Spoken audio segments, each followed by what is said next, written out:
Let's see if I can get this lesson right.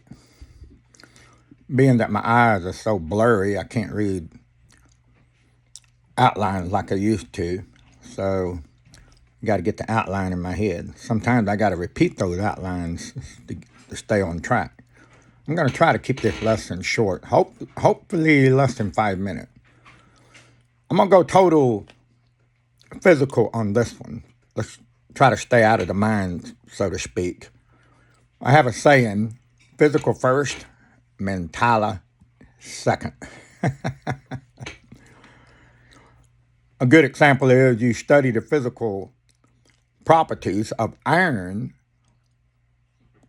and then you add your mentala, the original thought, to make a V8 engine.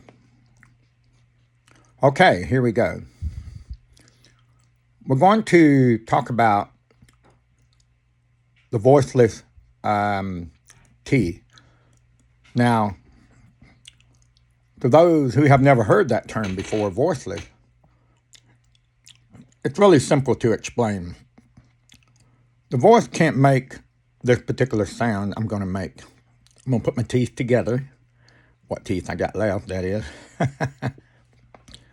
I'm going to tuck my tongue to the teeth. And notice I use the word tuck, because that's what you're doing. You're tucking that tongue. You're creating a pocket of air pressure as well as a pocket of suction. When you remove your tongue with the air, I guess you can call it a puff of air, to get this sound I'm about to do. Here we go.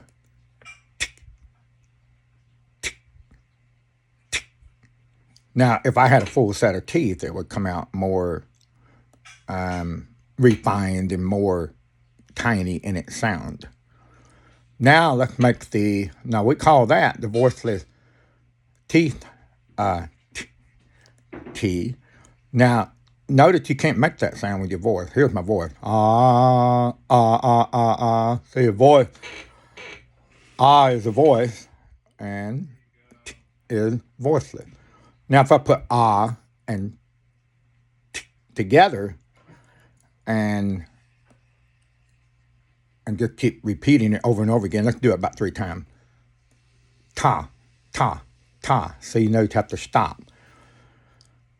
Whereas ah, you can keep it on going. Ah. T, you cannot make the voice exactly at the same time as you make that T sound. That's impossible. You might get them within maybe like a tiny fraction of a second, but you still, like when I say ta, if I slow it down, it ah, and then fa, ta. Okay, now let's do the voiceless plate, tonga. And what you do is you tuck your tongue, you turn your tongue upward, and you can curl it like the number 9. You can just curl it up there and tuck it in there really tight. Let's do it 3 times.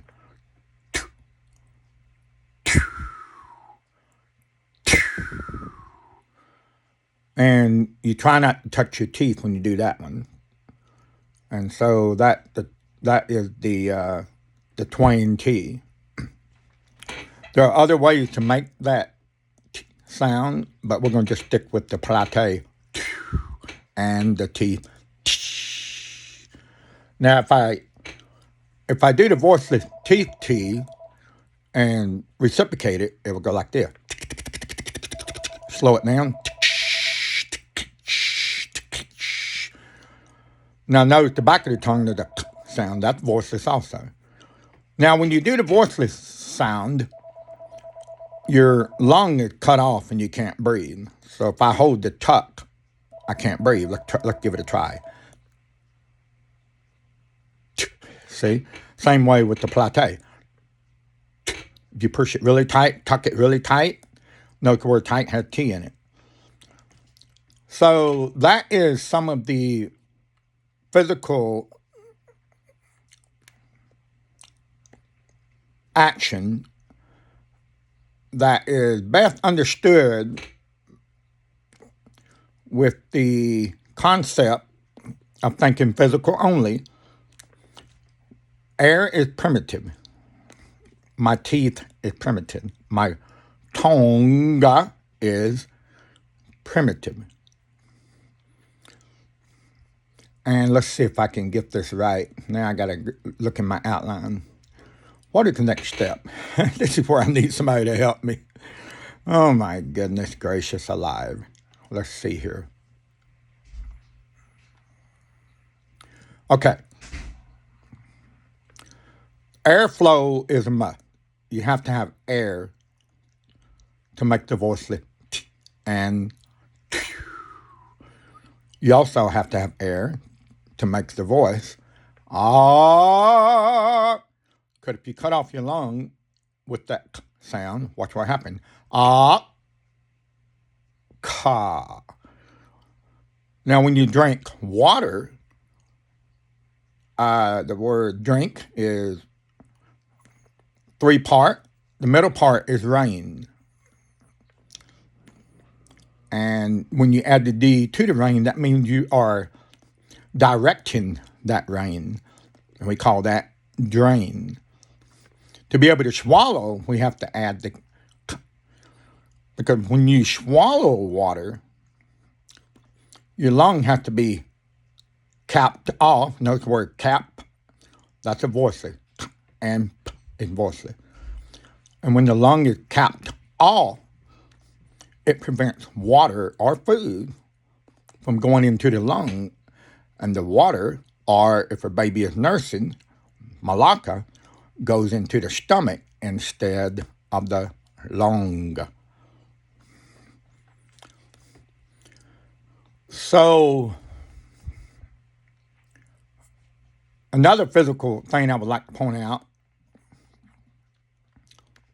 is the voice sound we call 2-part. It's nga. And that's made with the back of the tongue. And normally that would be words with the N and G in it. And one of the meanings of nga is ongoing, like someone is working or someone is telling a tale and so forth. Someone is doing something. Now, nga does not cut off the voice. I will demonstrate that now. Nga, nga. Now that ga can be, we can do a repetition ga in the back and go out like this. When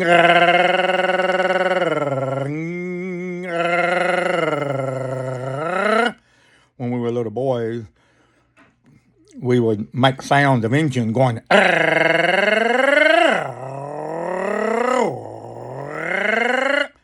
And then you can growl it. So you can do all kinds, but it's still that nga because it's ongoing.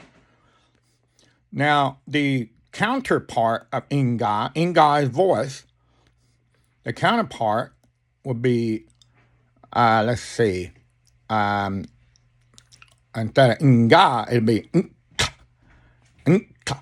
Now, notice that cuts the voice off. When usually that's an N and a K, nka. Like we have the word I-N-K, nka, nka, because ink that you use to write on paper is voiceless. Isn't that amazing? So, we can say, I am reading the ink on paper. And we use ink to write letters on paper. Isn't that amazing? Well, anyway, all these are physical action. And I will end this where I started. Because I'm a natural, what you might call a natural repeater. There are 2 types of teachers. There are those who never repeat nothing. Then there are those who repeat mission critical or points until the student get it. And there's a place for both styles of teaching, for that which is never repeated and for that which is repeated. My daddy was a rocket man, and I learned from him when I was a little boy that an often repeated phrase is good to go. And he was a technical illustrator. And to make sure someone understands, we repeat a question until someone gets the answer. If you're in a classroom, it's a lot easier because if you have 30 students and you ask the question, usually one of the students is going to fire their hand up and say, "Hey, I got the answer." And I like that interaction. And anyway, my son Benjamin, he's an electronic engineer, and he's a repeater like his daddy, and I'm a repeater like my daddy. And when he gets excited teaching something really technical, whether it be music or electronic or whatever it might be, he repeats it. And he does that on purpose, by habit, till you hear someone say, "Okay, I understand," or, as I say sometimes, "End of story." That means I got it. So, and also another thing that my daddy taught me when I was little, 99 and a half never work when you're building a rocket. It's got to be totally 100%. And the same is true with the textile industry. It has to be 100%. The same hold true to when I ran my business, Wonderful World of Wood, and before I had to give up my driver's license, I had a really fun business going. When I had to give up my driver's license, that pretty much just ended my business, because if you can't get out and drive around and meet contractors and meet people, you're pretty much screwed. Well, so much for that. So what I do now is I focus a lot of my attention on the physical properties of letters. And I focus on, as I've already pointed out, look at the physical properties first, then look at the mentality second. And the mental comes from two words, mind, tala. And mind is, it's in your mind, it belongs to you. And tala is the totality of that particular subject in your mind. And when you have the totality of it and you understand it, then you can take things like primitive iron and you totally, 100%, put it all together. Notice together has T in it.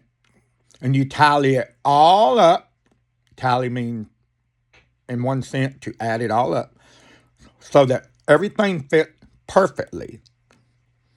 Then you can build a V8 engine and it runs perfect. And that is true also with grammar, with the art of understanding various tongue around the world. Now that word tongue, notice I'm not doing the tongue.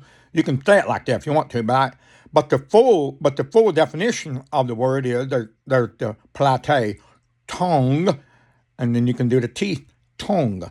Now they both work together, so we don't have to keep bouncing backwards and forward between them. But we know there are two basic physical different types of T, but they're both voiceless. Now tongue starts with the voiceless and then goes to the voice ong.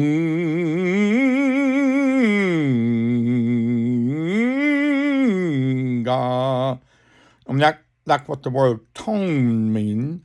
You can adjust the tone of your voice, because if I say ah, which is fully open, ah,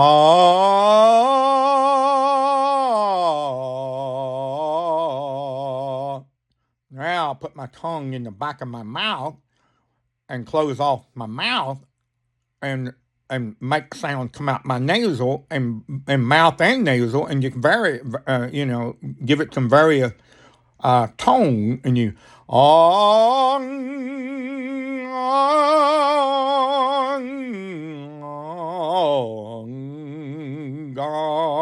and you can adjust that physical property to get different sound, to make music, to make poetry, and so forth. Okay, so I'll end this lesson where I started so that the student will know that you're using primitive air, as I've already pointed out, primitive teeth, primitive tongue, and it required the tongue, by the way. I should point this out.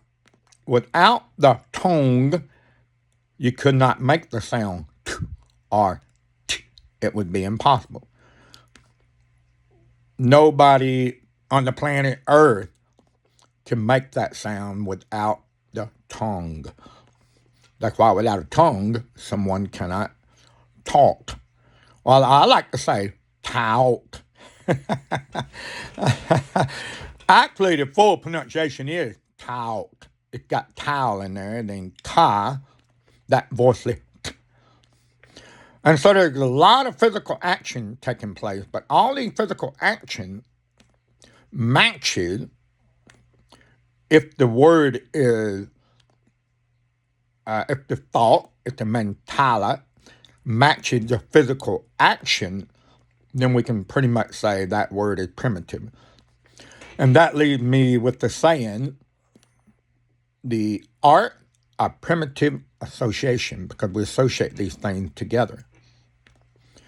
And I would like to also, before I end, by pointing out that I would like for the student to look in various books, in various tongues, and notice I said tongue instead of language. Now, the Latin word for tongue is lingua, and that's the root of the word linguistic, and so forth. And the English is tongue. Now, the Frisian word is tongue. And see, so I prefer to say, what tongue do you speak? Do you speak the Frisian tongue, the English tongue? The Russian word for tongue is yazyk. Do you speak the Russian yazyk? In Latin, do you speak the Latin language? But the word tala implies the totality. Notice where totality has 3 T's in it. To, tal, and then T. And T is often used, and we'll talk about that another time in the end of the word, to indicate its totality. There's the word total is 2 words put together. To, tal. Now, the word tal is normally a teeth voiceless, because notice your teeth are toweled together, see? You got your line. So when you say a man lays down the towel and expertly puts all the towel together, you have a beautiful toweled floor. And getting back to the word total means to, towel, put it together, total. And there's another word that has 2 T's in it, tactile. And tactile industry is indicating all the yarn is totally 100% put together.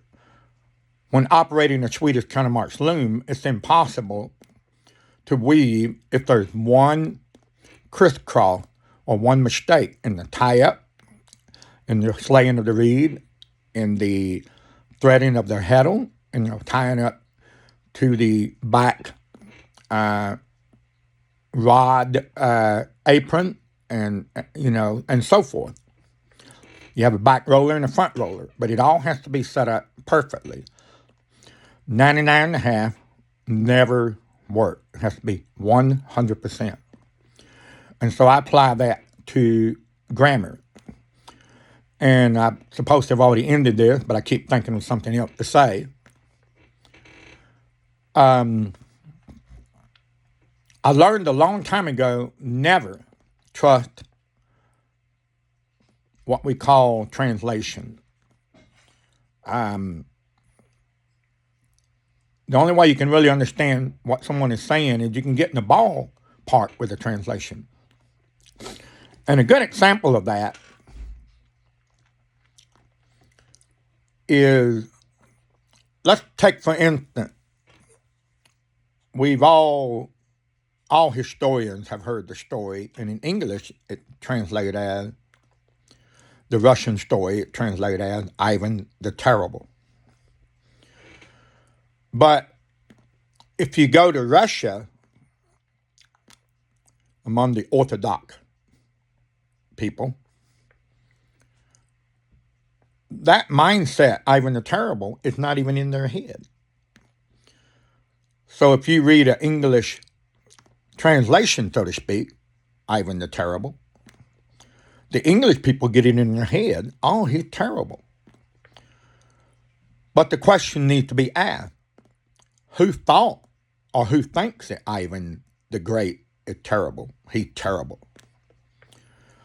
Now, Diane's been studying the Russian tongue for a few years now, probably going back over 6 years ago.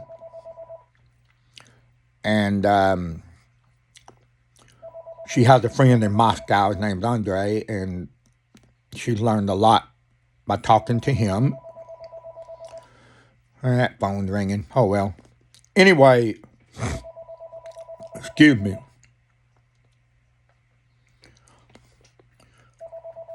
I don't know the Russian word. My daughter pronounced it perfectly because she trained her muscle. It takes a lot of muscle in ballet dance. And I think the word is Groshnaya, something like that. Groshnaya. I haven't really practiced on that much, but in a Russian mindset, it means formidable when angry. So there's no such thing as a literal transliteration or a translation or a literal word substitution, because there's no word in the English tongue that means formidable when angry. And so the only way to properly write a story about Ivan is, in English, Ivan the formidable when angry. And then you ask the question, what was he angry about? He got angry and rallied together an army of 30,000 to cast out the Talmud. Now that's another story. So next time you hear in English someone telling the story of Ivan the Terrible, correct them and say it really means Ivan the Formidable when angry. And what was he angry about? There were people in Russia spreading the filth of the Talmud book. So he cast them out. And many of them went to the Netherlands, and then eventually they wound up in New York City. And so to those who are familiar with this history, it will maybe ring a bell. And that's the purpose of these videos I make. I like to throw tidbits in there, or what people may call cookies, or curiosity point, so that they may go and do their research on these things. So that's why I don't trust no translation. And when me and my daughter first came across the Orlinda book, we had already, before we read the book, it was the sandbox translation, so to speak. And at that point, me and my daughter had already learned not to trust translation, because when she began studying the Russian tongue, she noticed that much of the translation is substituting a word for word, and that's impossible, as I've already pointed out about Ivan the Formidable when angry. And so there's a vast difference between the word terrible by itself, oh, Ivan the Terrible, or Ivan the Formidable when angry. Notice the psychology is different, the mentality is different. And that holds true when you put physical first and mentala second. Physically, what happened? Well, when Ivan the Formidable, when angry, cast out the Talmud, two things happened. The people in Russia, the Orthodoxy folks, were happy and glad that to have a leader to cast out that evil of the Talmud. Now, on the Talmud side, the one that fled, a lot of them fled to Netherlands, I think most of them did, they applied the title Ivan the Terrible. See? Because they were on the receiving end of being cast out of Russia. So I repeat, there's always twain. The good-hearted folk, the people of high morale, Ivan the Formidable when angry, yeah, he cast out the Talmud. That's the history. And then I've already said, then you got those saying, Ivan the Terrible, he cast me out of Russia. Kind of like casting a pirate off a ship or something, and the pirate goes, wah, wah, wah, start whining about it. Or, you cast out something you don't like. You cast out a robber out of your house. Oh, man, I don't like that. They cast me out. They didn't let me steal their goods. That kind of thing. So always remember there's two sides of the story. And so don't just read an English article and take it at face value. Don't ever do that. And over 2 years, me and my daughter have been reading a lot of articles originally written in Russia, tongue. By the time it gets into English, it's screwed up. So my daughter knows how to fix the screw up. She said, now here's what it's really saying.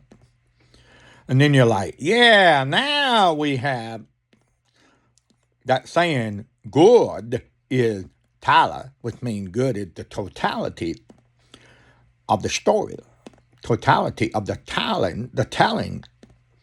You get the total story.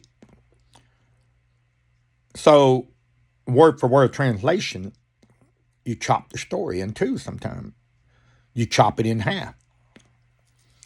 You get a one-sided, sometimes pirate view versus a people who are rejoicing that the pirates have been cast out. So, then, again, I'm going to end this where I started. Remember the voiceless tongue. Not that powerful. That T is using the word why tor. And one of the meanings of that powerful is turn. Because you got to turn your tongue upward. Matter of fact, when you say the polite tongue, you are forced to turn your tongue upward and tuck it. And then release it with air pressure. You blow the air pressure. And then also your tongue slightly turned when you tuck it to the back of the teeth. And then you have another voiceless sound. Your teeth together, rushing through your teeth. Shh. And we'll talk about that another time. Okay, see you, folks. And remember, physical first, mentala second. Let's get the totality of all of it together. See you, folks.